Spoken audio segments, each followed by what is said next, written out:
I think that it would be great for our family farm to continue for generations.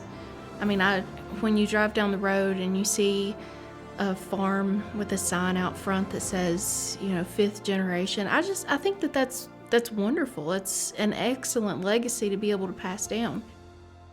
My name is JODI Clater White, and I live in Virginia with my family, and we raise beef cattle.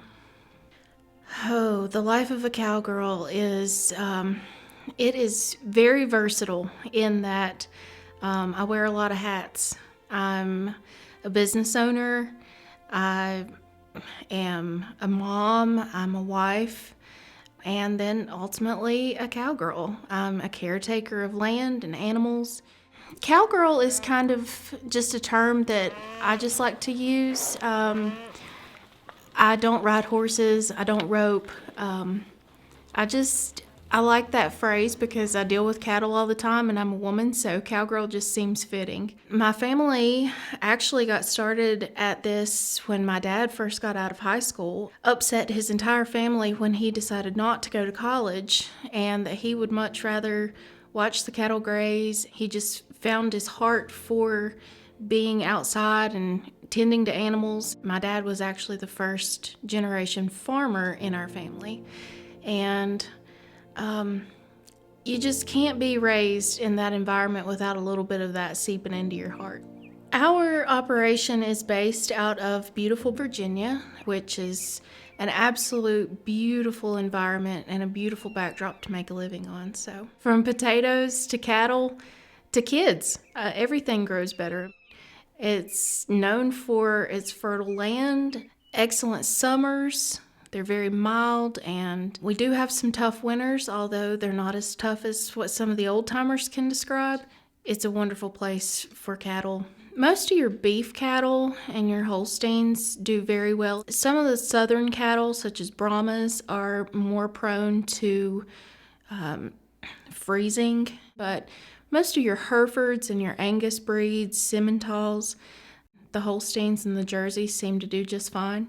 I think that one of the biggest misconceptions in any industry involving producing meat or food in general is that animals or the plants are dirty or mistreated.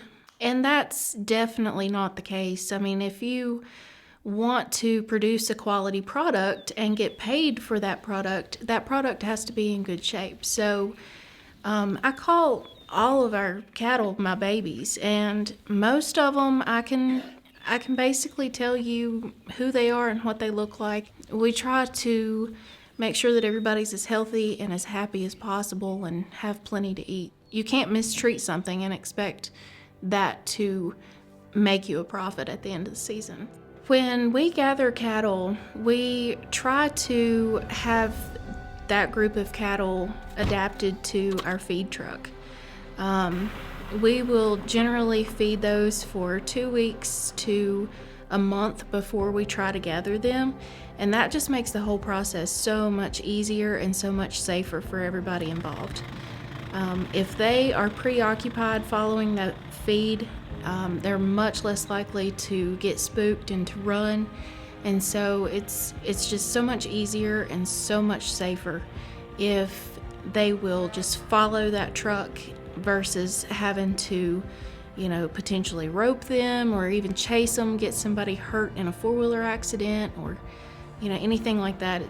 It's more of a safety issue, and it's much less stressful on the cattle to use the feed truck and get them adapted to that.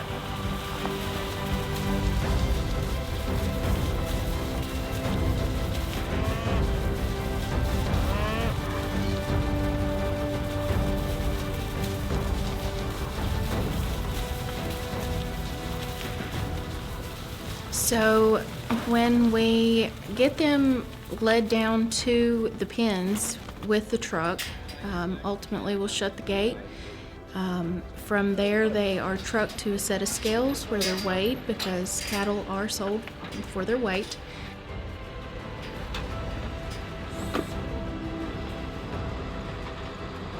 then they will get on a semi-truck and head west to a feedlot where they'll be fed probably for another 30 to 45 days before their slaughter at a processing plant. I really feel like the future for raising cattle in America it's very scary to me. There's not a whole lot of young people who are geared toward this line of work. There's been a lot of family farms sold off just due to financial difficulties and lack of interest from the upcoming generations. One of my first occupations that I dreamed of was being a country music singer. When I saw that my country music career wasn't going to pan out, I looked into nursing in late high school and actually started into nursing school in college and realized that being enclosed and oftentimes not being able to see the outside was not for me. I had worked in a bank. Again, I just did not enjoy being inside and having to be there from 9 to 5 every day. So when it was offered to me to come to work for my dad and then later on to take over the business, that was just a dream come true. It freed up so much for me. So I'm not meant to be caged in. I feel like as a Yellowstone fan myself, I feel like they did a pretty good job of depicting the business. However, there was a lot of drama in there that just does not go on a daily basis for most of us. So we don't all wear cowboy hats and our boots and our spurs all day long. You do what feels right. You know, you're most likely to see me running around in a pair of hiking boots and a hoodie on most days. So we're not all the Hollywood portrayal of a cowboy or a cowgirl, like riding horses.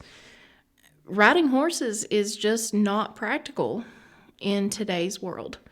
I know it's enjoyable. I like to ride, but to do that on an everyday basis and to be able to cover the amount of ground that we have to cover on a daily basis, riding a horse would just be insane for us.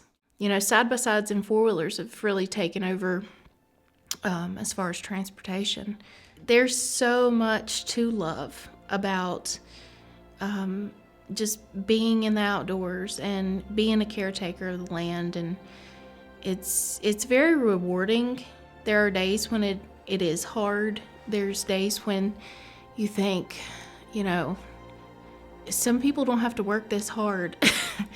But then there's other days when you see a calf that you've been doctoring for, a week or two, and you see him improving, and you see him coming to eat, and you see him getting up, and it's just, that is satisfaction. When you can, do something as simple as hanging a gate and you swing it and it works. It's very satisfying. So there are a lot of rewards, and not to say that there's no setbacks, but there are plenty of rewards if you just look for them.